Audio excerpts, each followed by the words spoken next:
Welcome to the second program of the 29th year of the Dr. Harold C. Deutsch World War II History Roundtable. John Jordan, I don't think he sleeps, actually. He is a major attorney, business attorney in Atlanta. He's written 3 books, one on the Texas Navy, one, The Brothers, Rivals, Victors, and then the American Warlord. It'll be our topic this evening. And I know he's got a couple of other books in a similar vein in process. So, John, welcome to Minnesota, and come forward, sir.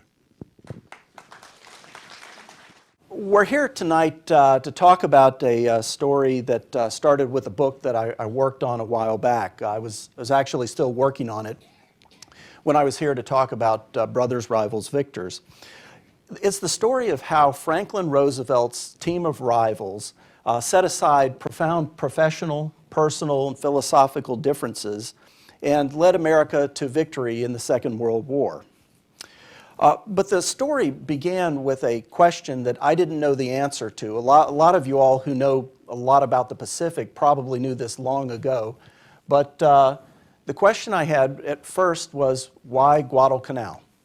I mean, until shortly after World War II, when the American Battle Monuments Commission consolidated graves around the Pacific into 2 big cemeteries in Manila and Hawaii, there were approximately 1,600 Americans who were buried beneath the sands of Guadalcanal. Now, if we accept the premise that some Americans were going to have to give their lives to defeat tyranny on 2 sides of the globe, one question we might reasonably ask ourselves is, why Guadalcanal?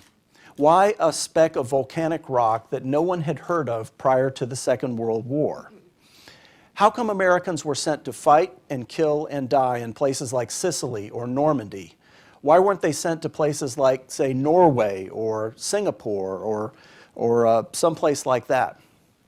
Well, the answers to why we sent people to the places we sent them, the order that we invaded continents, not just small places, but entire chunks of the world, the enemies we took on, and the resources we would channel into that fight, are locked up into really about a half-dozen men who made the truly big decisions that guided America's conduct of the war. So tonight we're going to talk about how a militarily backwards, isolationist nation became the world's free superpower in a scant 5 years, and the people who engineered that transformation. Now, to begin, we have to go back in time. We have to go back before Pearl Harbor, before Midway, before the Bulge and the bomb and all that. We've got to go back to the world of the late 1930s and look at it the way Franklin Delano Roosevelt looked at it. Now, FDR was, of course, elected in 1932 with a mandate to stabilize the banking and securities industries, to stabilize real estate, to put Americans back to work, and basically get America out of the Depression. At the time, he staked his reputation on domestic and economic reform, and he had very little interest of getting America involved with adventures overseas. And the American public supported him. Well, the problem was the world was changing by the late 1930s. Now, in the 20s, fascism sprang up in Italy under dictator Benito Mussolini, and it was perfected, if perfected is the right word to use with fascism, in Germany in the 1930s under Adolf Hitler. Now, our story really begins not with the invasion of Poland, but on the 9th day of May, 1940. That was a night that Franklin Roosevelt was sitting in his White House study, and he received a call from his ambassador to Belgium. German planes were bombing the Low Countries. France was about to get overrun. The Panzers were gunning their engines. And America's great hope up to that point, that the Western democracies, primarily Britain and France, could handle the fascists in Central Europe, that hope was about to be put to the test and found wanting. Of course, the Nazis not only defeated France and Great Britain, but then they turned their war machine against Joseph Stalin's Soviet Union. So by December 1941, Adolf and Il Duce seen here in their Mercedes, smiling, having a good time together. They had plenty to smile about because they basically ruled Europe from the gates of Moscow to the Pyrenees Mountains. Meanwhile, on the far side of the globe, the world was coming apart as well. Japan was rampaging through China. And as you can see from this map, Japan got pretty good-sized chunks of northern China and portions of the southern China coast. That was an important geostrategic fact because Japan, of course, was an island nation. It still is. It's not economically self-sufficient, unlike Germany on the continent. By 1940, the United States controlled approximately 80% of Japan's petroleum, along with most of its steel and its aluminum. So the United States had a strategic noose around Japan's neck. Because Japan was so heavily dependent on the United States, it turned its eyes to the south, down into Southeast Asia, places like the Dutch East Indies, the French Indochina, the Malaysian Peninsula. These were areas controlled by the countries who were getting beaten up by Hitler over in Europe. And down in the Southeast Asian area, Japan could find massive stocks of petroleum, rubber, rice, nickel, and other strategic minerals that they needed to become self-sufficient and dominate all of East Asia. So with the world falling apart on two ends, President Roosevelt knew it would only be a matter of time before America had to get into the fight. Well, America's long road to victory began by picking the right team. And that team, of course, begins with this man, the president who under Article 2 of our Constitution is the Commander-in-Chief of the Army and Navy of the United States. Now, the Commander-in-Chief of our Army and Navy had no military training before he became the Commander-in-Chief. That's one of those peculiarities of the American system. Roosevelt's only experience with the military was as Assistant Secretary of the Navy during the Woodrow Wilson years. His only real experience with any actual fighting was to go tour France, staying well behind the front lines and sort of see the ravages that war brought to that country. And like any good politician, he exaggerated his military experience for the rest of his life. But FDR also had a gift, and that gift was knowing when to meddle and when to leave things to the professionals. He generally didn't meddle with the Army because, never having been in uniform, he didn't know enough to meddle. With the Navy, he meddled a little bit more. He was an experienced yachtsman, and he liked to come up with ideas for small naval craft that he would draw out or he would explain to his admirals, and they would spend a lot of time having staffers bury these ideas under feasibility studies until the president forgot about them. But sometimes it's a good system. But in the main, he was able to figure out when to meddle, and that was really when he saw a political issue that required him to weigh in on it. Now, by 1940, when Hitler's panzers were driving through the Seine and into Paris, FDR decided he needed a political blood transfusion in his cabinet. You see, the Democratic Party that supported him was full of people who supported his New Deal and his economic policies, but they weren't that keen about getting involved into war in Europe or Asia. So Roosevelt reached across the political aisle and he picked two Republicans, Frank Knox, seen over here. He looks a little bit like Don with glasses, and Henry Stimson, seen talking to General Marshall, and he chose those two gentlemen to head up the Navy Department and the War Departments. Now, Henry Stimson these guys were both old-line Republicans, not a Democratic impulse in them. Knox was the running mate, vice presidential candidate during the 1936 election with Alf Landon. So as vice presidential candidates do, Knox was the pit bull going after Roosevelt's New Deal. Henry Stimson was an old-line Republican from old-moneyed Long Island. He had served as Secretary of War under President Taft, Governor General of the Philippines under President Coolidge, Secretary of State under Herbert Hoover. These are all Republican presidents. So this was a huge gamble for both Roosevelt and these two Republicans to work together. Well, Knox and Stimson pretty much disagreed with every one of Roosevelt's New Deal policies, but they set aside those differences when they thought the country needed them. And it was something that cost them their political standing. This would have been like today if President Obama asked Paul Ryan to become his Secretary of Defense. It was a huge political risk. But it worked, and these two gentlemen were fortunate because they had two of the best officers to run the military services. The first is General George Marshall. He was the Army's Chief of Staff. He was dignified, he was aloof. He took a great pride in not letting his personal interests get in the way of doing his duty to his country. He was an eloquent speaker. Congressmen trusted him, the press liked to work with him, and he was named Time Magazine's Man of the Year for 1944. After the war, he would become Secretary of State, and he would win passage of the European Recovery Plan, which he never referred to by the name we all know it, the Marshall Plan. He would become the head of the American Red Cross, Secretary of Defense, and in time, the only professional soldier in history to be awarded the Nobel Peace Prize.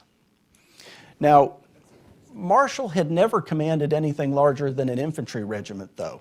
He wasn't an especially gifted strategist. There were other men, and we'll talk about Admiral King and others, who really had the idea of strategy down a little bit better than he did.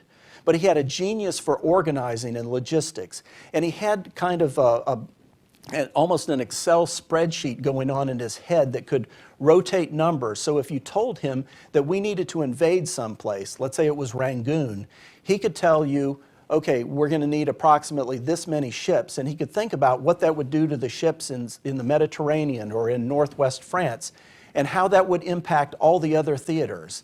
He was just able to juggle these kinds of broad, worldwide strategic needs of 9 different theaters by the war's end. Winston Churchill called him the organizer of victory, and that was a pretty good nickname for him. On the other side of Constitution Avenue was Admiral Ernest J. King, the most powerful naval commander in our nation's history. He was the most powerful because he had the 2 titles, and he's the only naval officer to hold them together.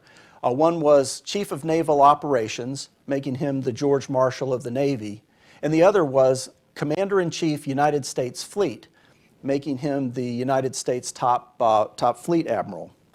Now, Admiral King was the model of a crusty fighting sailor. He had a dagger tattooed on one arm and an anchor tattooed on the other. He had 7 children by his wife, and he had a mistress in, well, if not every port, he had them in quite a few.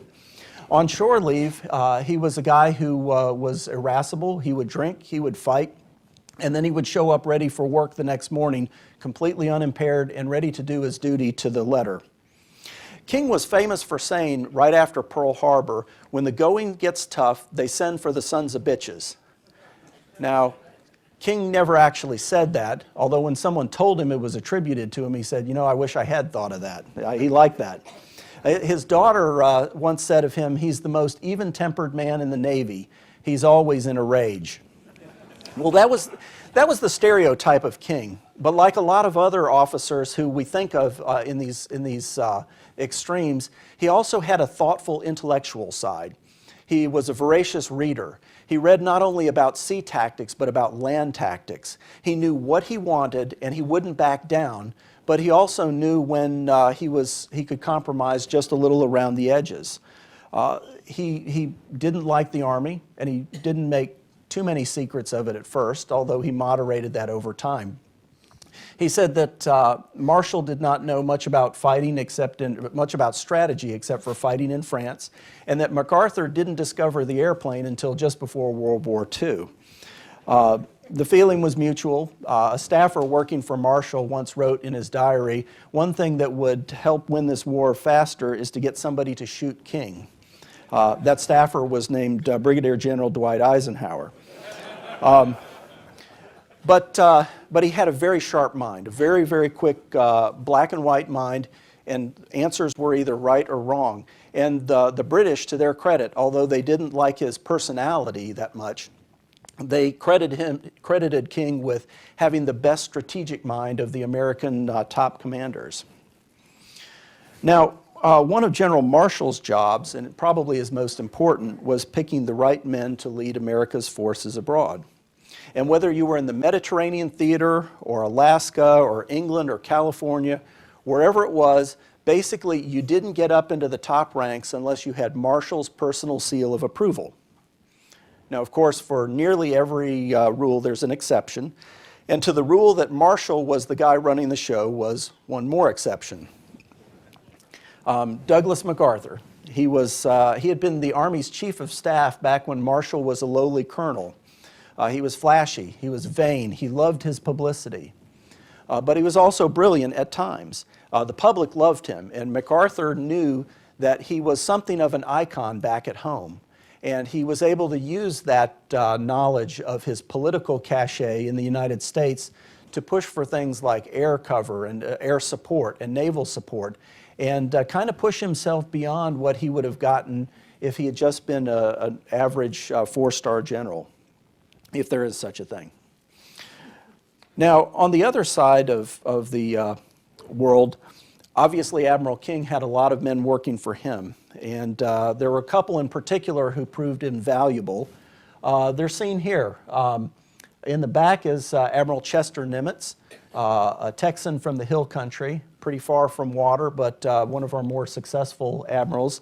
And sitting next to him, smiling because he's got his helmet on and holding an M1 carbine, is Lieutenant General Holland M. Smith, sometimes referred to or nicknamed Howlin' Mad Smith, and I think you may have heard something about him at the last presentation.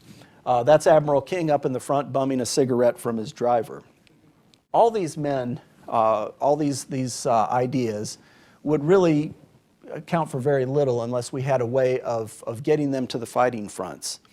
And the question of grand strategy, which continents do we invade? Where do we go? Who is our chief enemy? That would consume the American High Command for the first 2 years. Now, before America entered the war, the country was in no mood to get involved overseas. But Roosevelt saw, as in the late 1930s, that America was eventually going to get dragged into war. Britain and France, of course, were fighting, and eventually Britain was fighting on its own. And FDR believed that until the American public was ready to back him up and go to war in Europe, until it was ready to shed American blood, we would have to fight the only way we could fight, a non-shooting war. We would use our economic muscle. We had factories all over the country that could be converted to military production. America, he believed, could tune its tools and its factories to become the great what of what? Arsenal of democracy, exactly. So Roosevelt used his emergency wartime powers to transform America's economy. Before the war was over, we would have no production of civilian automobiles. We would be rationing food and consumer goods. We would be regulating virtually everything you could regulate in an economy. Ford Motor Company, for instance, would be turning out B-24 bombers by the hundreds at its Willow Run plant. It wasn't just the big companies like the Boeings and the Fords either. It was the small ones. Remember the jukebox maker Rockola. He was making M1 carbines like the one Holland Smith was holding. Remington typewriters, 45 pistols. Any textile plant was a good source of uniforms or tents, and any electronics shop was a possible source of radio parts for aircraft and for sea vessels.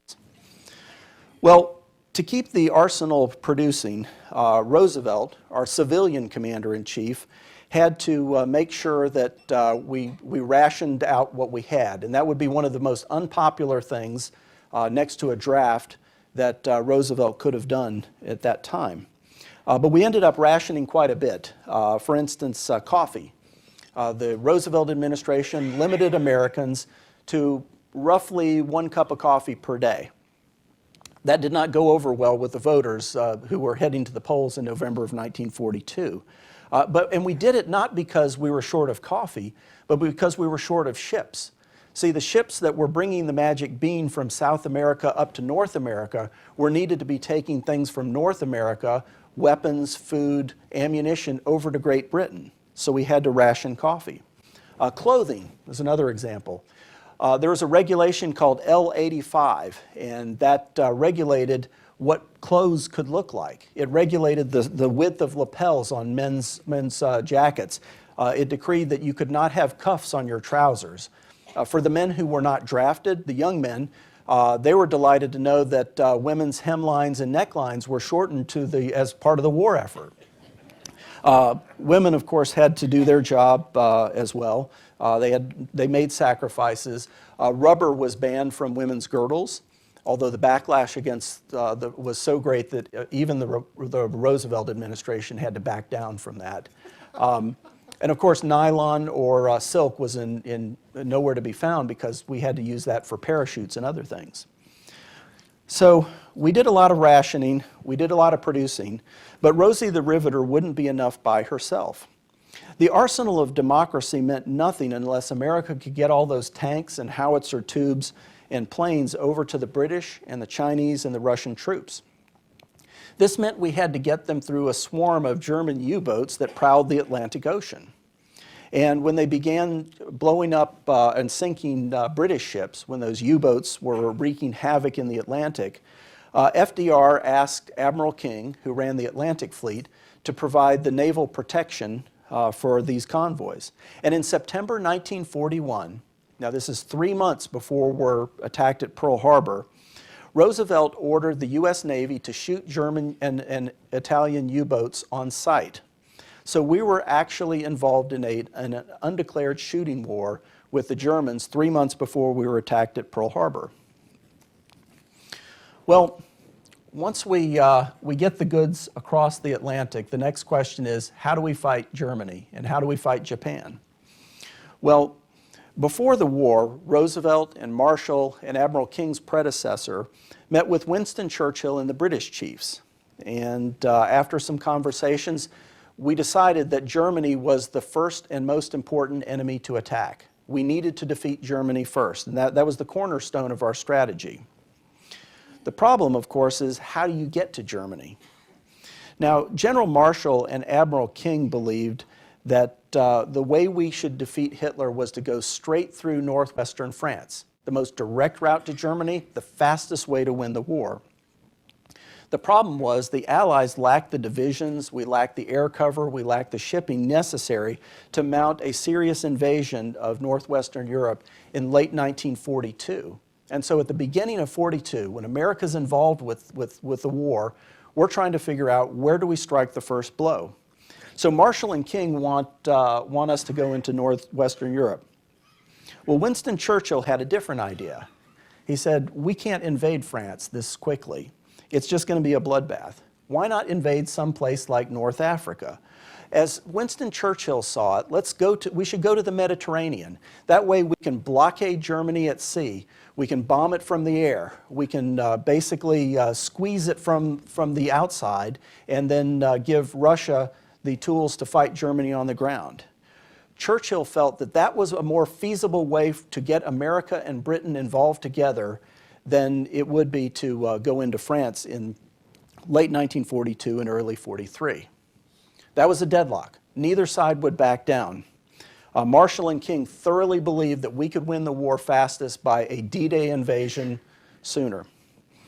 Well, as FDR saw it, the real problem was that the Americans were looking for revenge against the Japanese. They were the ones who bombed Pearl Harbor. And all the fighting at that time, in the early 1942 time period, that was going on in the Pacific. Wake Island, the Philippines, places like that. So Roosevelt's concern was that if we didn't have boots on the ground shooting at Germans in late 1942, the American public was going to be more likely to say, let's finish the job with Japan and then defeat Germany second. And Roosevelt knew strategically that was the wrong idea. So FDR told his chiefs, let's go wherever we can go in 1942. I don't care where we invade, but I do care about when we invade it.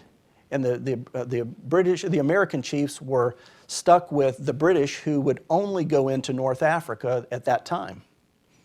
Well, they did something creative. Marshall and King decided to tell the British that if we don't go into northwestern France in late 1942 or early 43, then the American plan would be reversed. we would turn our backs on Germany first as a strategy, and we would move against Japan. And they put this in a letter it was a proposal they sent to Roosevelt. Roosevelt was out of the White House. He was at his home in Hyde Park, New York. And they sent him this letter saying, we would like to tell the British we're going against Japan since you guys aren't going to budge. Well, Roosevelt looked at this letter and thought, this is a bluff. He knew that Marshall and King really didn't want to defeat Japan first. So he sent a message back to the War Department that day. It was a Sunday. And late Sunday morning, Marshall found a message from the president that said, I want by this afternoon you to send up a complete plan for how you will destroy Germany first. I want to know what ships you're going to use, where you plan to get those ships, and what that effect will be on the theaters around the world. Well, on a Sunday, a lot of people had gone home and the word got out, so Stimson and Marshall and King and Hap Arnold of the Air Force, they all rushed back to their offices. They spent a few hours furiously trying to put something together, but when the time came to send the package up to Roosevelt in upstate New York, remember they couldn't email it, they had to admit that all they had was an outline of the islands they wanted to attack, and not a whole lot more. Well, Roosevelt figured that was the case. He thought if you guys had really had a good plan, you would have had something more complete on short notice. So he got out his fountain pen and he sent back an extraordinary letter to Marshall and King, in which one of the few times that a president flat out overruled the military judgment of his military professionals. The letter is in the FDR library these days, and it reads to General Marshall, I have carefully read your estimate of Sunday. My first impression is that it is exactly what Germany hoped the United States would do following Pearl Harbor. Secondly, it does not in fact provide the use of American troops in fighting except in a lot of islands whose occupation will not affect the world situation this year or next. Third, it does not help Russia or the Near East. Therefore, it is disapproved as of the present. And instead of Franklin Delano Roosevelt, or FDR as he sometimes jotted on his notes, you can see he signed it Roosevelt C&C. He didn't want any misunderstanding about who was giving this particular direction. So the British won, and that's why we invaded North Africa rather than France in 1942. Well, Marshall, King, and Arnold, they came around. When ordered, they did exactly what they were supposed to do, and they did it wholeheartedly. They teamed up with the British chiefs, and we sent an invasion under General Eisenhower into North Africa. The invasion went well at first, but of course, before we could get to Tunisia, the prime target, we got kicked in the teeth at a place called Kasserine Pass. But we came back and we bagged about 250,000 German and Italian prisoners by May 1943.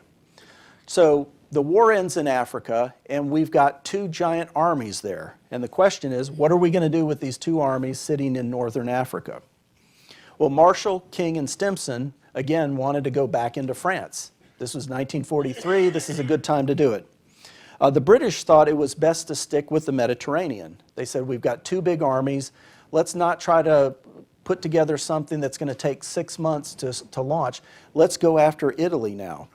And they thought that if we could land a force in Italy, we might knock Italy out of the war, and we might draw German divisions into Italy. So we went into Sicily, and then we went into Italy. And Italy was, of course, a very hard place for us to fight, and the going was slow. But we did knock out the Italians, Mussolini out of the war, and we did draw the Germans into a war of attrition in Italy.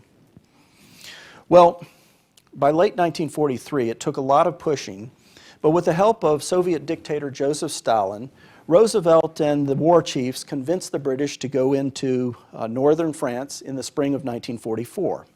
And everybody there at Tehran, where they met, knew who was going to lead the invasion, which they had renamed Overlord.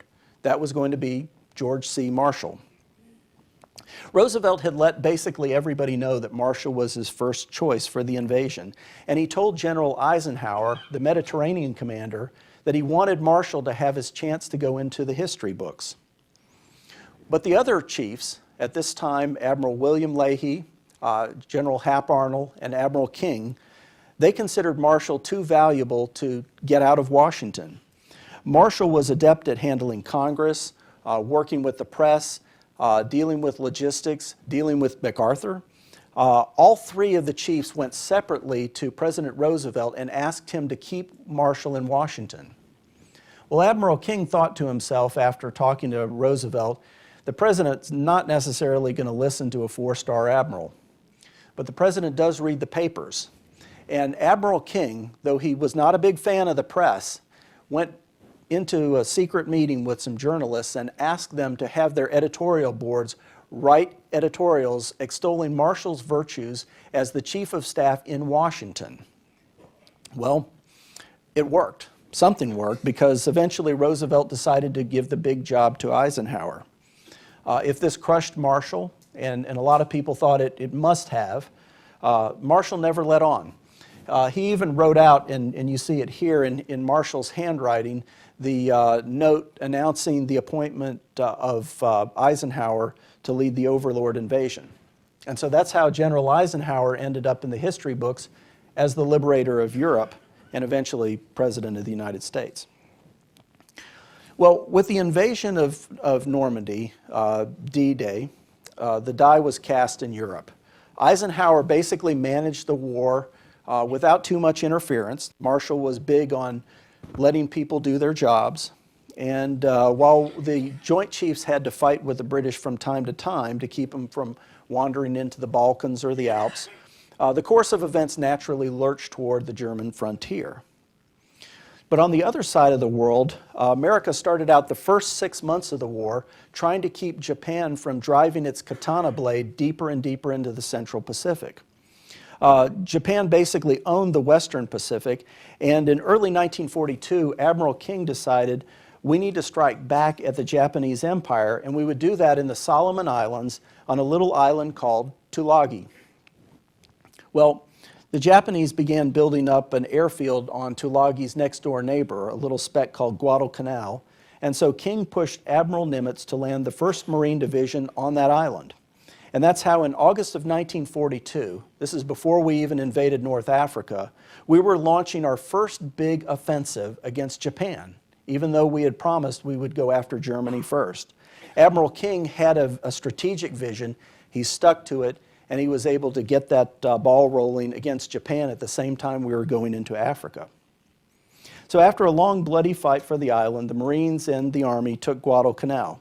1,600 men died there, but we finally had a base from which to roll back the rest of the empire. The question, of course, was, how do we get from Guadalcanal to Tokyo?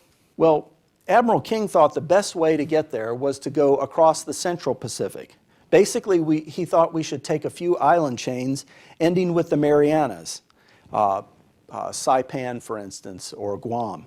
Once we got to the Marianas, King thought that we could take Taiwan, which was then called Formosa, and occupy portions of the Chinese coast. And if we had the Chinese coast, and if we had Formosa, we could basically blockade Japan. It would no longer be able to get those oil and rice stocks from Southeast Asia. What King thought we should do is have the Marines take these little islands on that dotted line across the Central Pacific, and the Army would follow up and occupy. Well, Douglas MacArthur saw things differently. This is MacArthur and Nimitz in the photo below. MacArthur, of course, left the Philippines, and he promised when he left, "I shall return." And MacArthur was intent on keeping that promise. He proposed that we come up through the south. We take some of the Dutch East Indies, then we go up to the Philippines, we end at Luzon, and from Luzon, we can either attack Formosa or Japan. That was the MacArthur approach. MacArthur wouldn't budge, neither would King. The Joint Chiefs of Staff in the United States actually sided with King, and that should have ended the matter. But remember, MacArthur was the exception. It was a deadlock, and Franklin Roosevelt was called in to break that deadlock, one of the few times that he had to step in. Now, if you're a president and you're given this technical military strategic question, what are you going to do? How do you decide who's right among these military technicians? Well, You look at the political implications, of course. That's the first law. I mean, after all, this is 1944. It's an election year, and politics don't stop just because we're at war. So Franklin Roosevelt sailed out to Hawaii on the cruiser Baltimore. He got his pictures taken inspecting troops and meeting with generals and high-ranking guys, and he made, first of all, certain that everybody back home knew who the commander-in-chief running the war was. It was FDR, not the guy with the mustache at the top, Thomas Dewey. But then they got down to business. It was not all about photo opportunities, and Roosevelt took his job seriously. In Hawaii, FDR held a strategy conference with Nimitz and MacArthur. That's Admiral Leahy sitting down to Roosevelt's left. Roosevelt asked, where do we go from here?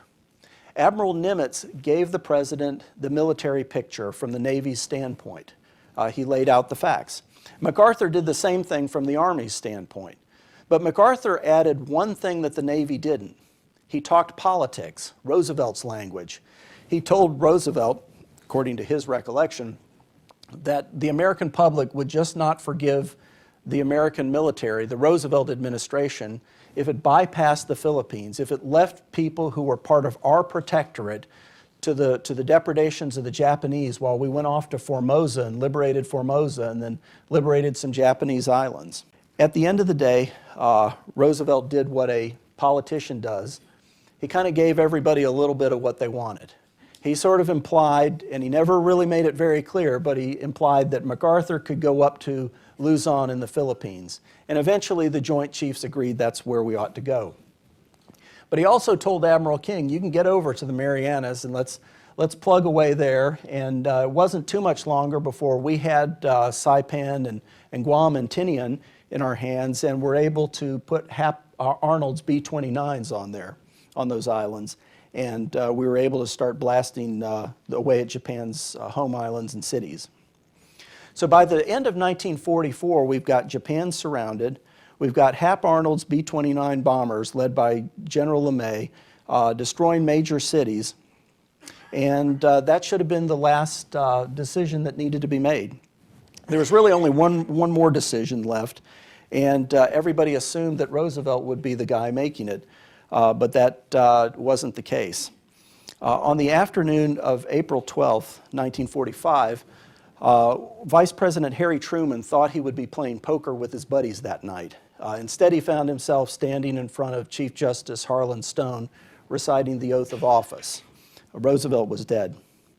When President Roosevelt died, Harry Truman came into office with little idea about what was going on. FDR had kept him in the dark. Roosevelt's style was personal leadership, you see, and so he didn't trust his cabinet members, and he certainly wouldn't trust his vice president with anything important. But fortunately for Truman, there were very few military decisions left to be made. Germany was on the brink of defeat. It would be defeated less than a month after Roosevelt's death, and Japan was on its last legs. So there was really only one big decision left.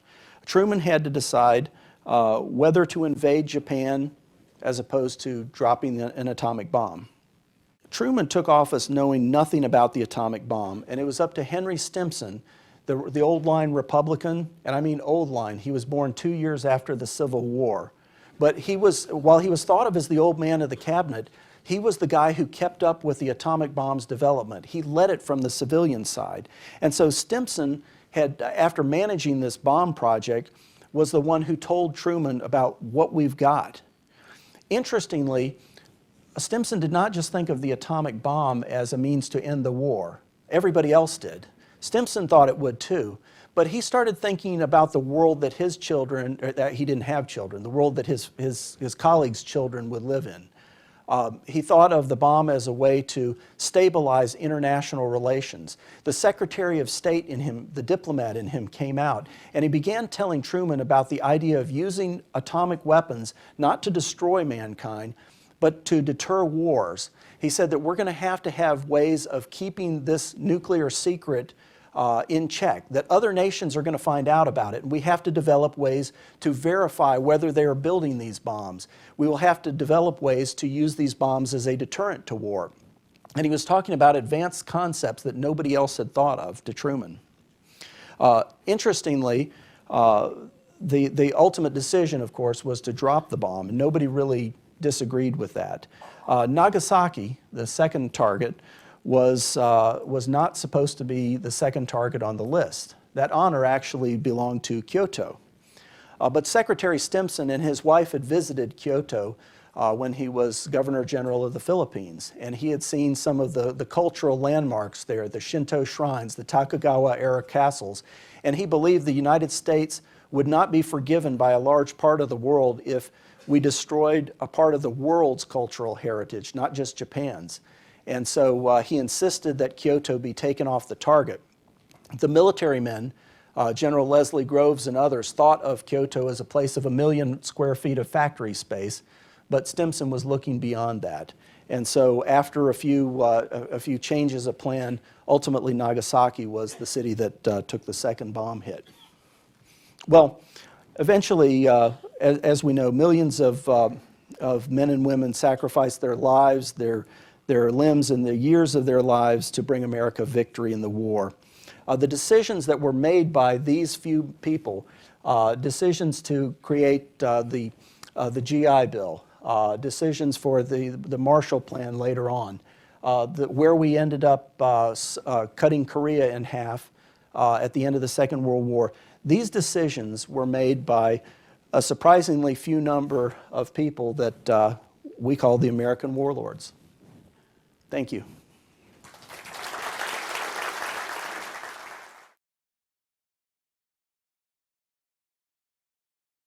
With the leadership of World War II at this point, obviously there aren't many veterans that were involved in the decision process, but we do have some veterans, and I'm going to come into the audience. I've already alerted some of you guys. I'm going to ask you about your feelings about the confidence of the leaders as you saw it from your foxhole or tail gun. Bud Nakasone was at Pearl Harbor. Bud was a young student. Bud, tell us how you saw the events of Pearl Harbor and the attack. I'm a history professor, emeritus right now, so what I went through right now, can you hear me back there? Good. It appears as though I was in a classroom. Fantastic, John. Great job. Okay, now, Don Patton has asked me a question about where was I on Pearl Harbor Day, December 7, 1941. I was not at Pearl Harbor, but I was at a place close to Wheeler Army Airfield, which is adjacent to Schofield Barracks. Now, this is an old story that I've said many a time, but I was having breakfast in the morning, looking out through the screen door to the west side. There's a dip in the Waianae Mountains.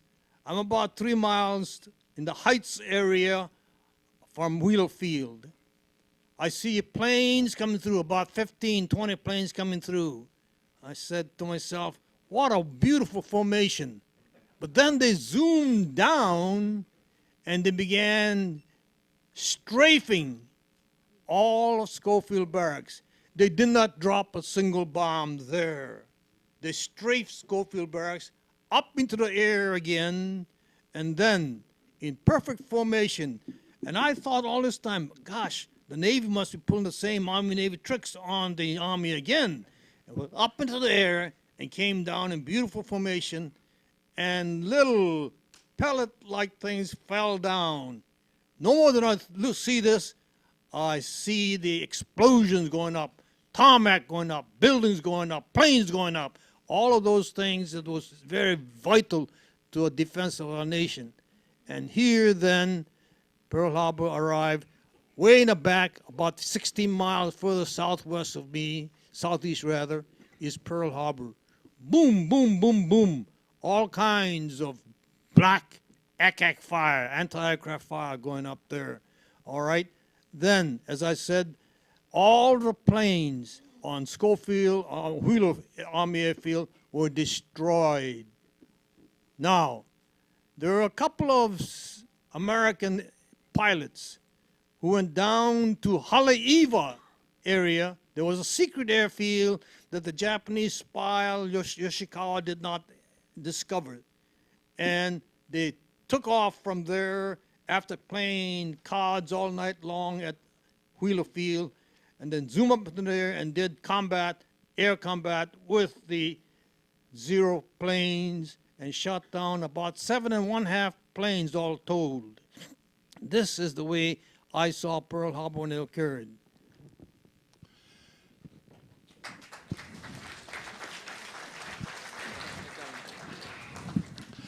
Bob, how did you learn about the attack on Pearl Harbor? I was a freshman in college, and at about noontime on Sunday, we were walking back from the common eating place, and a bunch of guys were coming up the other way, breaking the news that there had been a bombing.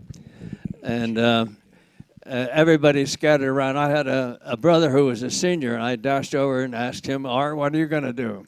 And a lot of people immediately enlisted. And I was in the Field Artillery ROTC as a freshman, and I was committed, and my brother wasn't. He joined the Navy, and it was a complete breakup. Everybody forgot about studies and work in college, and it was all, what are we going to do? And there was no objection to it. It was a commitment. We're going to serve. I think at that time there was just a feeling of patriotism, which is a little less strong today, and it was just everybody wanted to be in, and people who had deformities or had other commitments were at a disadvantage, and I think they were a little bit more unhappy than those who had decided to leave college. But it was strange. You'd begin a course with maybe 50 people in it, and day by day they'd start drifting away, and you'd end up with about 4. So in order to, and they'd lose credit. They didn't gain any academic credit. But after that happened for a while, the administration at my college began having one course for 2 weeks, 6 hours a day, and then take an exam and you get credit. And then you take another one. I took English history that way, and I don't remember a damn thing about English history. Bud, tell us about how you got in the military and kind of how you got in and what happened that led you here to Minnesota. Very good question, because I'm going to give a very broad answer about this. A good answer. That is, Minnesota nice. True. Very, very true. All right. Here I am back in Hawaii. Now you wonder, why am I in Hawaii and in Minnesota at this time? Okay. Well, Minnesota nice is the answer. What happens is this. We have heard by the time the war went on, remember I got into the war after, just about at the time of the end of the war. I got in August the 10th, 1945. And the end of the war came August 15 in Japan, August 14 over here. All right? And so we were stationed in Schofield Barracks, and we were registering there. And then we heard that all those with Japanese names, such as mine, will come into this room. There were 3 NCOs, sergeants, from Fort Snelling, Japanese Americans, who had come down to Schofield Barracks. And they said, all those with Japanese names come through this door. Then they put up a little book. It was a very, very simple book, Tokuhon 1, okay, which meant it would be about just about a first grader, second grader's book in Japan. And it said, Koro yonde kudasai. Please read this. I was, Wally, are you kidding? I can read that right off the bat. And so we read that and said, all those who have gone into this room will now go to Minnesota. All right. And that was because the Military Intelligence Service Language School, MISLS, was located right here. First at Camp Savage, Minnesota by August 1940, May 1942, and then by August 1944 here at Fort Snelling. All right? And so I was here. I went through the Company E barracks over there. We called it a turkey farm. And it was like a turkey farm. 5 guys inside one wooden top paper shack in there with a pot-bellied stove. It was cold. But now, this time it came to the point where they transferred me from Company E to Company C. And joyfully, Company C is still standing here. That first building over here next to the round tower was Charlie Company, Company C. Next to it, Company F. These were all part of the Military Intelligence Service Language School. There were over 6,000 of us who had gone through this area and went first into combat and then later on into the occupation of Japan. Naturally, I went to the occupation of Japan. And from Schofield to California down to Fort McClellan, Alabama, where they don't have any more rice. And we survive on rice, okay? And so potatoes are good, but not as good as the rice. Rice is for champions, all right? And so with this, we were sent up here to Minnesota, and of course we had heard about the goodness of Minnesota, and people were nice. And there was a trolley line that ran right through here, right in front of this place, and it was 35 cents. I remember that all quite well. Now, we came here Christmas Day, 1945. What's the temperature? 5 below zero. I didn't have any earmuffs. I had the army coat, and that's about it. Army boots and so on. But we wanted rice. So where did we go? We caught the trolley, went all the way to a place called Hennepin Avenue. Okay.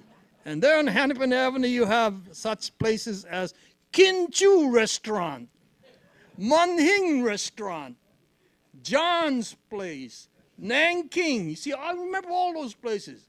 I remember it very well. And so Minnesota Nice is there with not only the Chinese food. Everybody loves Chinese foods, all right? And we did it too.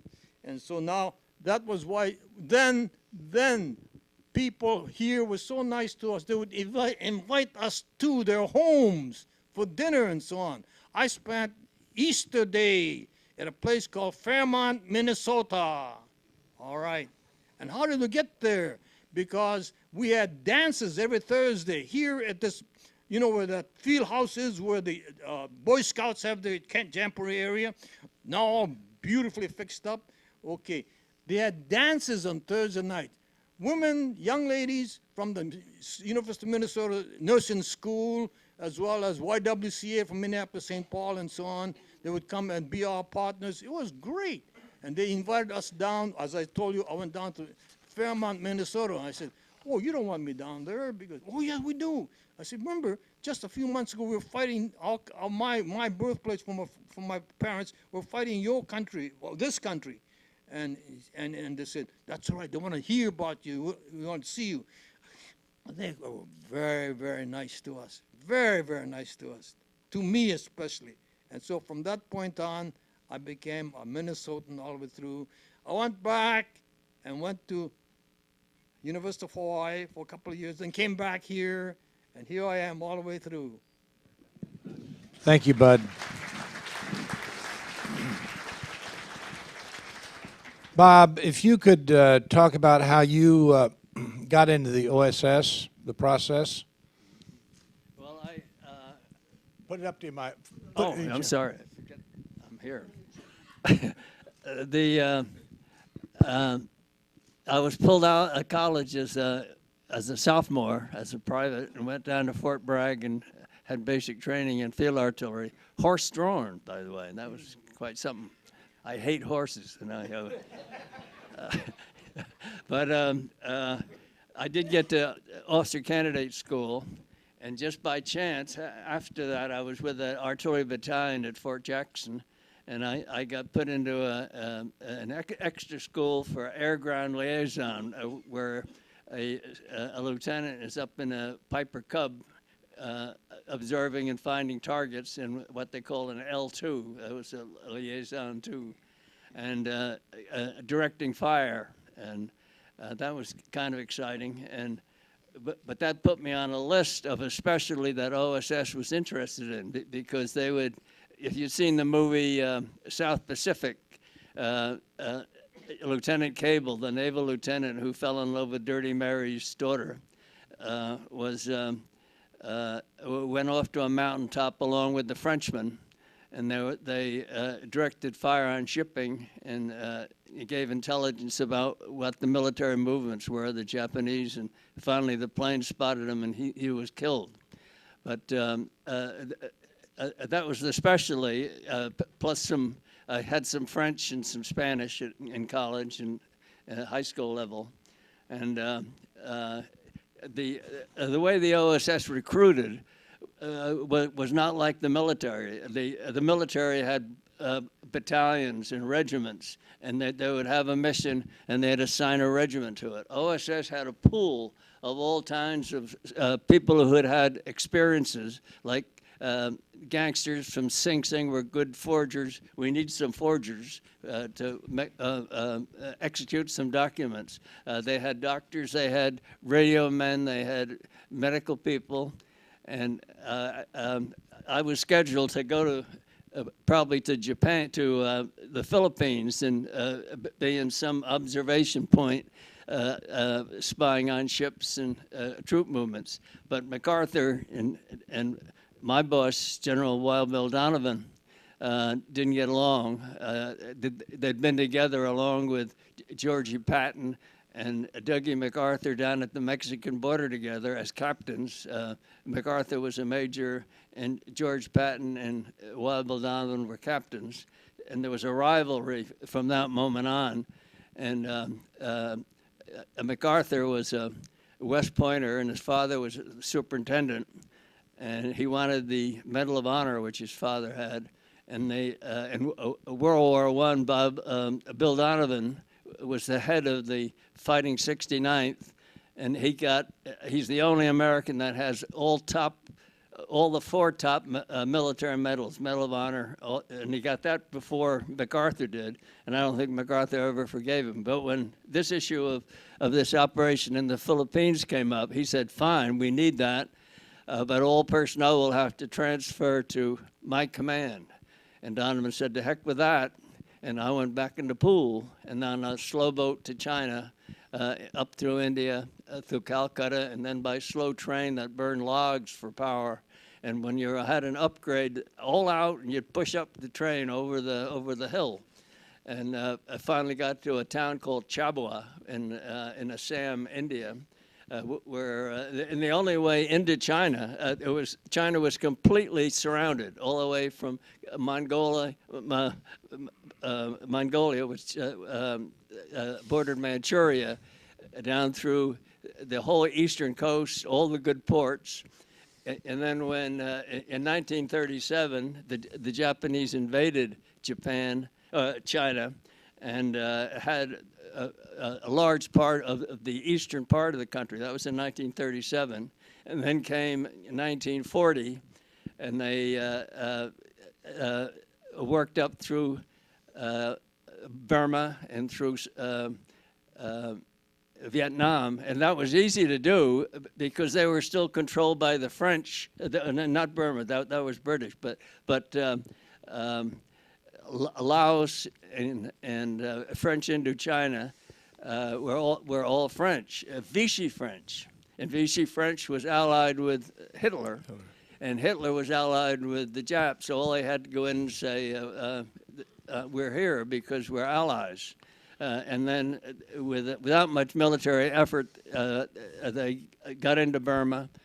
And one of the first missions of the OSS in 1942 was to establish Detachment 101, which is in Burma. And all the military officers and the FBI didn't like Mr. Donovan because he was independent and a loose cannon, and they had their own intelligence. They didn't want to share it with anybody. And that was the whole purpose of the movement, to establish a central intelligence. And Stillwell wanted nothing to do with OSS, as did Eisenhower, until Eisenhower invaded North Africa, and he found that Donovan had set up a spy network that provided good intelligence and had operatives that were gathering intelligence, and it made the invasion much easier. And there was a side point. There were two French top people. One was Darlan, who was an admiral, and he was in charge of the whole area of North Africa that had a French connection, and a lot of French soldiers. And there was another, a General Giraud, who was Vichy. No, not Vichy. Darlan was Vichy, and he was Free French. And a comment was made by Eisenhower to General Donovan: if we can only get rid of Darlan, because that would have almost destroyed the invasion. And at a Christmas party that Darlan was at, a young 21-year-old French royalist broke into a Christmas party and assassinated Darlan. And Donovan had just left. And all the OSS people said Donovan had nothing to do with it, but other people say that Donovan, it's a suggestion from Eisenhower, took care of it. Bob, what was the designation of your detachment? And who was in it? Our detachment was 201, which actually started up in Chongqing and was very ineffective, because as long as Stillwell was chief of staff for Chiang Kai-shek and his Himmler-type deputy, who was General Tai Li, all intelligence had to be cleared by Tai Li. And there were to be no paramilitary operations in China without his permission. And that didn't satisfy Donovan. And they had a confrontation, and Tai Li told Donovan, if I catch any of your men spying and gathering intelligence or doing paramilitary operations in China, I'll have them shot. And Donovan said, for every one of my boys you shoot, I'll shoot 5 of yours. And Tai Li said, you can't talk to me like that. And Donovan replied, I just did. He was a real gutsy guy. And but at that point, Roosevelt decided that Stillwell was not the man, because he just couldn't get along with Chiang Kai-shek. He called him not Chiang Kai-shek, but cash my check. And he and also the peanut and the little dummy. You can't tell your superior officer that and get away with it. So he was brought back to the States, and General Whittemire came in along with my boss, Colonel Hepner, and they took the OSS and made it free of an outfit called what was it called, Jonathan? Not Sato. No, Sino-American SACO. Yeah, and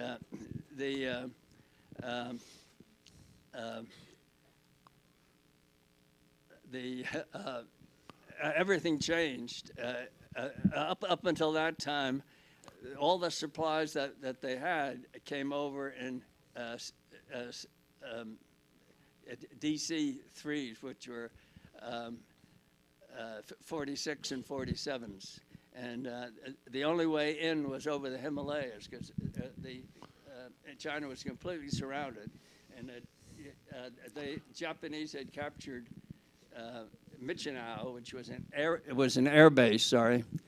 And it was a turkey shoot at these 47s going over the Himalayas. And the pilots got great joy at teasing we recruits coming in, saying, you see that those planes down there, all the wreckage, and it was named the Aluminum Valley. And that was the only way in. As a result, supplies came that way too. And when they got to China, Dai Li was in charge of distributing them. And General Chennault and the 14th Air Force had priorities, and they got a lot of the supplies. A lot went in the black market, and a lot went in warehouses because Chiang Kai-shek's group was more interested in preparing to fight the communists than he was in fighting the Japanese. So it was a defensive war until Whittemire came. And he went on the offensive and was making great progress when the war ended. In fact, there was a lot of paramilitary operations going on, blowing up bridges, blowing up highways and boats, and supply dumps, harassing in every way possible in order to keep 1.5 million Japanese soldiers in China.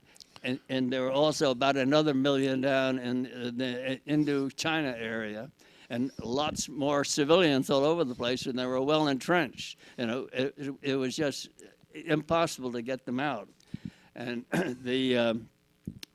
one of our last missions was very successful. There was a bridge at K-Wag, I think it was called, on the Yellow River. And there were 4 spans of this bridge. And if you've seen the movie, The Bridge of River Kwai, it's almost exactly like that. And they got down and blew it up with 16 cars loaded with Japanese troops on the way back to Tokyo to help operate against the invaders, the American invaders. And they blew it up. They claimed that 1,800 Japanese soldiers were killed, and all supplies were diverted because that was the main bridge that supplies came from the industrial part of Manchuria going to the Japanese.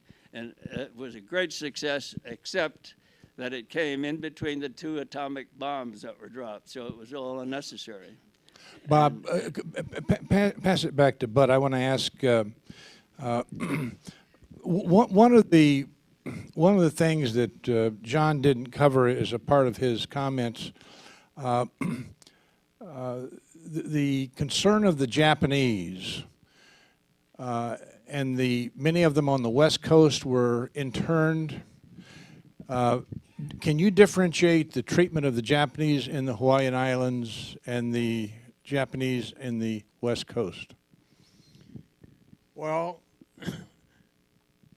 John, the man that I don't like up there in your picture is Knox.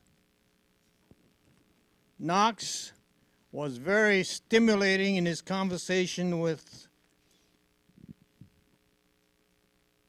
Roosevelt, and tried to tell, and did tell Roosevelt, that there was more damn Fifth Army work, Fifth Column work, espionage, sabotage in Hawaii when Pearl Harbor occurred. That's a barefaced lie. Nothing like that occurred in Hawaii. And he blamed all of people like me, Japanese Americans, to have done this. And that's a barefaced lie. And he was able to convince Roosevelt that this was happening. And so when the time came for Executive Order 9066, it was people like Knox and Governor Warren who did the same thing, convinced Roosevelt, the Japanese, all of them, you can't tell them by look whether they're American citizens or not. Never mind the Constitution. Just pack them away, put them away. And they were placed into these camps. And this was terrible as far as the Japanese Americans are concerned. 120,000 of them were involved in this. And on the other hand, in Hawaii, there are 163,000 Japanese Americans like me there. All right? Now, Knox even suggested that they move all these 160,000 back to the mainland here in those 10 camps that they've set up, or set up a camp, a big camp on the island of Molokai. the leper island there. All right. Foolishness. Look at all the torpedoes that will be boring into these ships. Also, we had a general, Delos C. Emmons, General Emmons, who was lieutenant general just as much as the lieutenant general DeWitt was concerned. And he wanted to push all Japanese Americans out of California, out of the West Coast to include southern Arizona.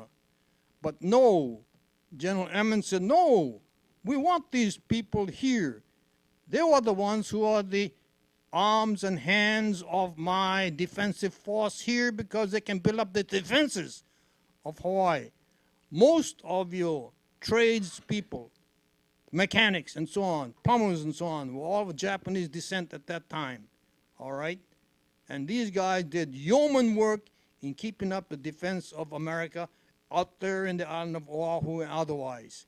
And so these are things that made it very difficult for those up here in the mainland. But in Hawaii, where you had all kinds of people living together in peace, there was no sabotage, not a single case of sabotage over there. No espionage as far as the Japanese Americans were concerned, all right? And this is what hurt us, by that idea that we were not to be trusted. And look at what the 442 100 Infantry Battalion did all the way into Italy, all right, and into France, all right. The most decorated unit for time in combat that they've had, the small unit with about 4,000 people, having 21 medals of honors bestowed on these people. Many of them, I used to go to the Buddhist funeral ceremonies every Sunday because people were being killed that way. The 100 Infantry Battalion, a first-time draftee battalion, all right?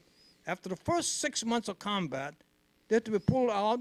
They had lost 600 missing in action, killed in action, injured, wounded, and so on.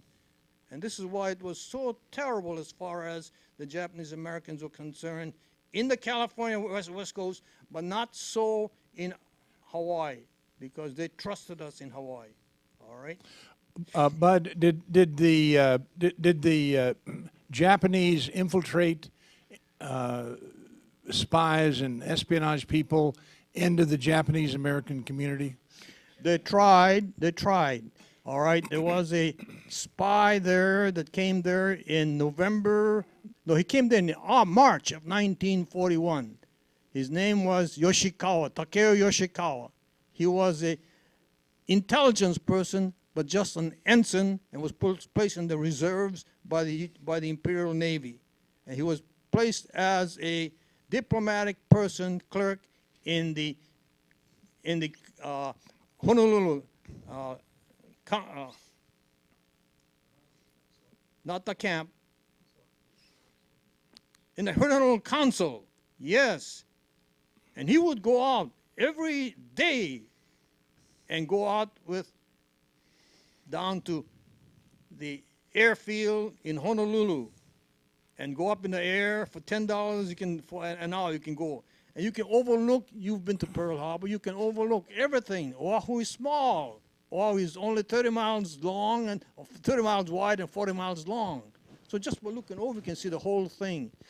But here is this spy doing all of this. He did not trust any of the Japanese Americans there, because they were pro-American. They were Americans and pro-America for the Issei, the first generation immigrants, all right? So they really, he really could not trust them, that Yoshikawa could not trust Japanese there in Hawaii as far as spying for him. Bob, pass it back to Bob. Bob, when Donovan came to China, you had an experience, a drinking experience and a lost briefcase experience. Could you describe that for us? See, I'm glad he's not around to hear it. On the drinking thing, I was his aide for just a short time because he came without his aide. I was just a first lieutenant, and his aide was a naval captain, so I was sort of out of my league. But the one about the briefcase. Well, talk about the drinking. The briefcase was, we had a flood in Kunming, and he couldn't eat there because everything was polluted. So I got in a staff car, Colonel Hepner in the front, and General Donovan and I in the back, and the driver. And we went out to a restaurant on higher ground, and they had cleared all the Japanese workers out of the restaurant. It was noontime. And Donovan had very important missions when he came to China. One was to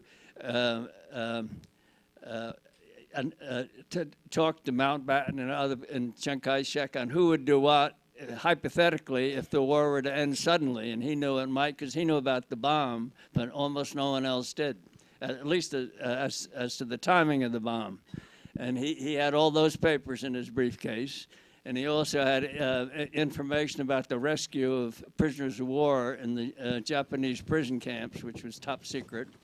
And he was also had in there papers of his recommendation of what to do with the OSS function after the war. That was in his briefcase. So he wouldn't let anyone get near that briefcase. He kept holding it close to his side. And we went in the restaurant and had a good lunch and came out and got in the car. And after a little while, General Donovan leaned forward to Dick Hepner and said, "Do you have the briefcase, Colonel?" He said, "No, I don't." "Maynard, do you have the briefcase?" "No, sir." "Well, let's go back and get it." So they sent me in, and there were a lot of Japanese eating at the same table, and they gave the ding haos, and I reached under, and there was the briefcase, and they all laughed, and I went out. I got back in the car, and there was silence for a little while, and then Donovan said, "I won't tell anybody if you don't." I just did, though. I told a lot of people. The other one about the drinking, there were a lot of dignitaries in Kunming taking care of those matters that I listed. And the last night they had a fancy dinner, and we plebes were not at the dinner, but waiting outside for commands for little errands and things, very skillful duty. And at the end, they had what they call a gambe ceremony, which is a lot of toasts. And prior to the dinner, they had asked Paul Child, who was designated as the protocol advisor. He'd been in the State Department before. Just as an aside, after the war, well, at that time he was carrying on a romantic affair with Julia McWilliams, and after the war they got married, and she became Julia Child, the French chefs. So I knew her quite well, and she was a character. And he said, Paul Childs told General Donovan that he had to accept the toast, but he didn't have to drink it. You could have a delegee do that. So who was the delegee?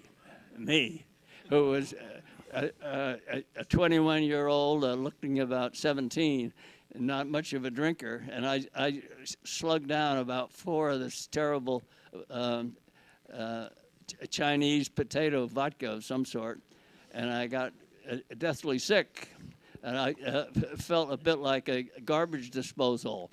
And the next morning, I was in the dispensary feeling sorry for myself, and the general came down and gave me a piece of jade that he had bought for his wife, Ruth, and said that both of them would like me to have it for saving his life, because he surely would have died if he drank the 6 drinks. Well, listen, we're going to transition. John, why don't you go up and sit next to Bob? I do want to introduce someone sitting up here in the front row, Vern Ludinger. I say that right? Vern was on the USS California at Pearl Harbor. He was something of new technology, and when we think about 75 years ago, the California was the first ship to have radar. when you think about that. And Vern was the radar man on the California.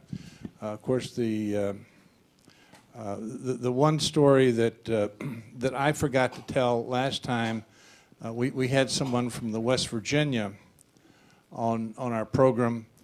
The West Virginia, well, the California was sunk too. Yeah, the California, West Virginia. The West Virginia was raised and was in Pearl Harbor. The surrender ceremony was scheduled to be on the West Virginia. John mentioned that Truman became president. He's from Missouri. So the surrender ceremony was switched from the West Virginia to the Missouri. There's a guy sitting back here on the third row that saw the war in reverse. He was a tail gunner in a B-17. Stand up, Vance. Tell us what you thought about the leadership and the decisions that were made that affected your life in World War II. Well, I was only 19 when I flew all my combat missions, and so we really weren't concerned about leadership upstairs. We were more considered chasing those Italian girls because we were so young and we were away from home. But the day Roosevelt died, my crew almost joined him. We bombed a target in Padua in northern Italy. We came off the target. The two inboard engines were gone. Two outboards until we came back to our base to land in Foggia. We crashed, lost control and crashed into a whole bunch of C-47s. We destroyed, my pilot destroyed more friendly aircraft in World War II, and he was an ace.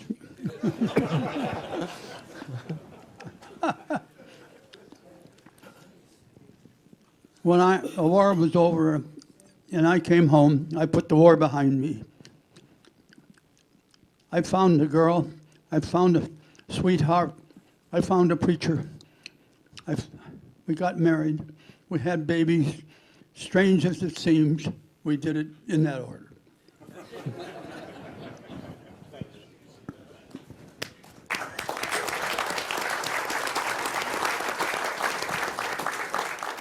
Any questions?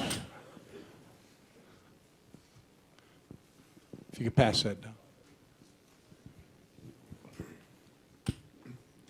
In 1941, I believe there was a great deal of anti-war sentiment in the United States. There's a theory that the American military had broken the Japanese code and that Roosevelt and military leaders were aware of the impending attack on Pearl Harbor. In order to change this anti-war sentiment, the theory is that Roosevelt let this attack occur. Is there any credibility to that theory? I can start with the, this may work. Can people hear me? Pearl Harbor, and at least from Washington's standpoint, was a case of everybody knowing something's going to happen, but looking the wrong way. Famously, with the D-Day invasion, everybody knew we were going to invade, but the question was where and when. And we had that same problem in reverse from our standpoint with Pearl Harbor. If you look through the diaries of Henry Stimson, if you look through the military, the naval intelligence that was passed between Knox, the Office of Naval Intelligence, and the President, we all knew something was going to happen. After November 25th of 1941, the Japanese rounded Cameron Bay and moved over into basically past what we considered a point of no return in French Indochina. And the Americans knew that an attack was likely in Malaysia, at Singapore, in Burma, probably the Dutch East Indies, probably the Philippines, but Pearl Harbor really didn't hit our radar screen as much as it could. The Americans knew that Pearl Harbor could be vulnerable to a raid. We never thought it would be vulnerable to an occupation. Admiral King, prior to the war, in a fleet exercise in 1938, Fleet Exercise 19, had actually carried out a carrier raid against Pearl Harbor from the USS Lexington, and the umpires there told him that he had smashed up Hickam and Wheeler Fields pretty badly. So we knew it could happen, but I think everybody was looking in the wrong place. As for conspiracy theories, I haven't really seen anything to indicate that Roosevelt knew where the Japanese carrier force was going. The last reconnaissance we had made it look like they were around the home waters, presumably held in reserve for an American counterattack. The Philippines were a likely place, but we didn't have the naval codes broken very well then. And from a political standpoint, if you really wanted to get Americans angry about a war, you didn't have to have Pearl Harbor lay there defenseless. If the Japanese had attacked a fully armed and prepared Pearl Harbor, the Americans still would have been ready to go to war. So I think it's not likely from Washington's standpoint. Any other questions here? Question over here?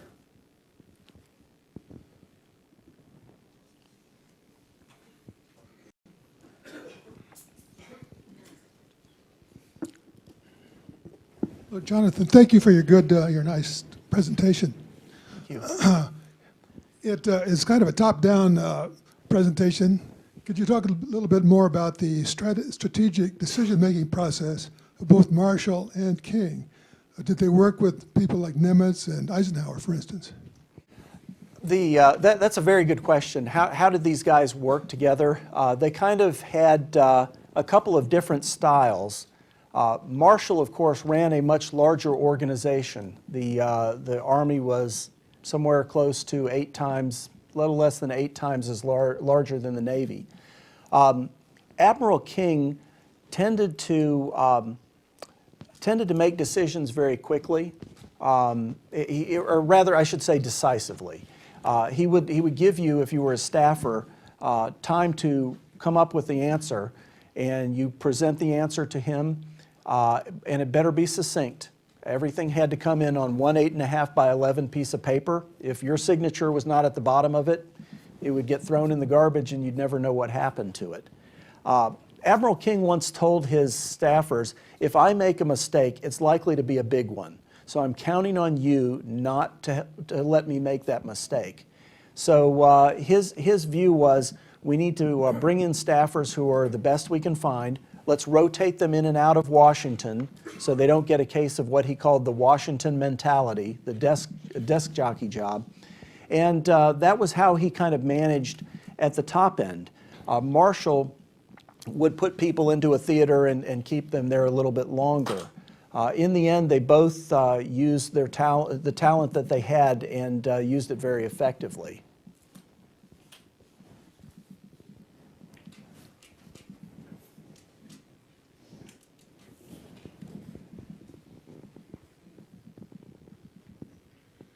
You've described a group of individuals who are obviously very capable and effective, but in every chain there is a weakest link. In the American Allied top command, who would be the weakest link, the one who probably we wish hadn't been a position of power? Gosh, that's a very good question. Who among these guys was the one that really was holding back the rest of the group? It's very, very difficult to come up with a person because they were all in very different jobs.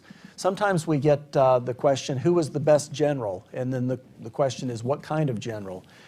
Admiral King was wonderful in the role that he was put in, which was as the staunch advocate of the Pacific strategy. And in that role, he really did a better job than Marshall could have. On the other hand, he would have done a terrible job as sort of the lead horse in dealing with Congress and with the press and with the British. So they ended up, whether by happenstance or providence or just Roosevelt's insight, they ended up being in the right places where we need them. Administratively, I think the weakest link you could argue was Roosevelt, because he was the kind of guy who would just, you come in and talk to him, there's an idea, and that idea might go into official channels, or it might just disappear. He was more haphazard, and Henry Stimson had fits about that. But Roosevelt, of course, had his own genius, and we were quite fortunate that these men ended up where they did. Bud, this question for you. When you were taking your training here, could you give a description of what your typical day was and the various subjects that you would study? Will you repeat that question? When you were getting your training here at Fort Snelling, could you give a description of what you were studying, what your typical day would be like?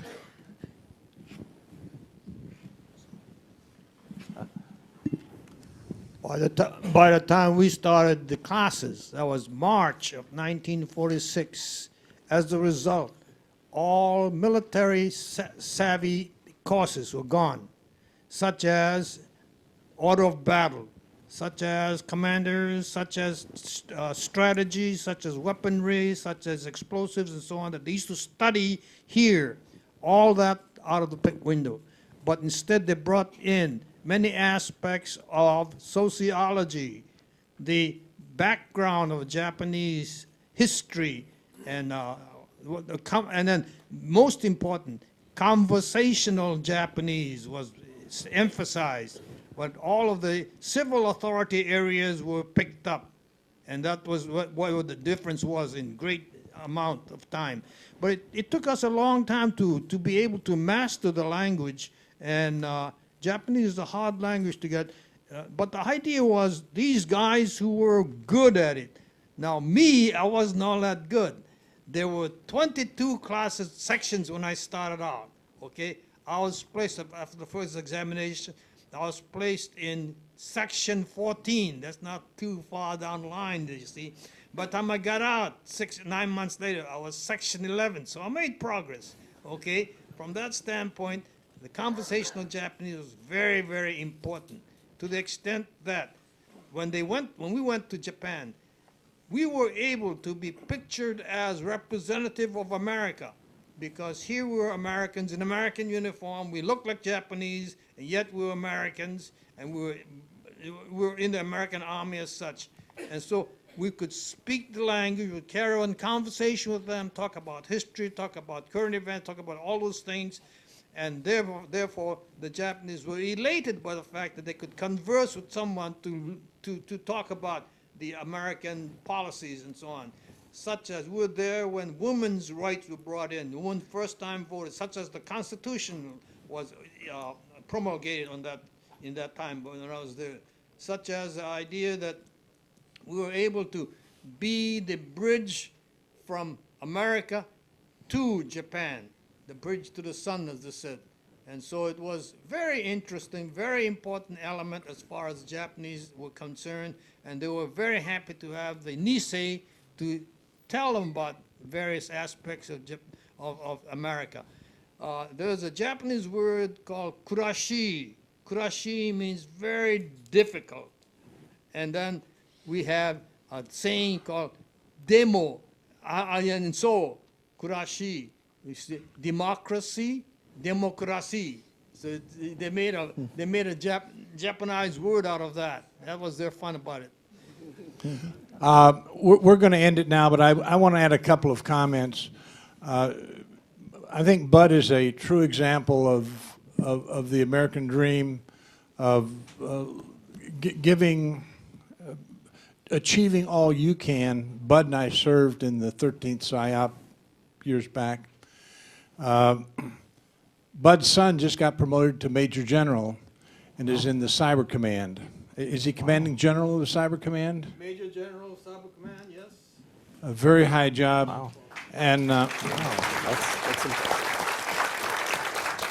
and Bob, what brought Bob to Minnesota was Honeywell, and he became the corporate attorney for Honeywell. And we're glad you stayed here with us in Minnesota. Let me say one more item about myself. As a matter of fact, we like to feel, all Americans like to feel that people coming in will assimilate with America and become Americans, all right? We're now down to the 5th generation. We're Gosei, in other words, have great-grandchildren. We have 7 grandchildren, 2 great-grandchildren, 1 more on the way of the great-grandchildren. So we'd be very, very happy about the fact that we have assimilated well into America. Thank you for coming. Support for this program provided by viewers like you. Thank you. Additional support provided through the Catherine B. Anderson Fund of the St. Paul Foundation.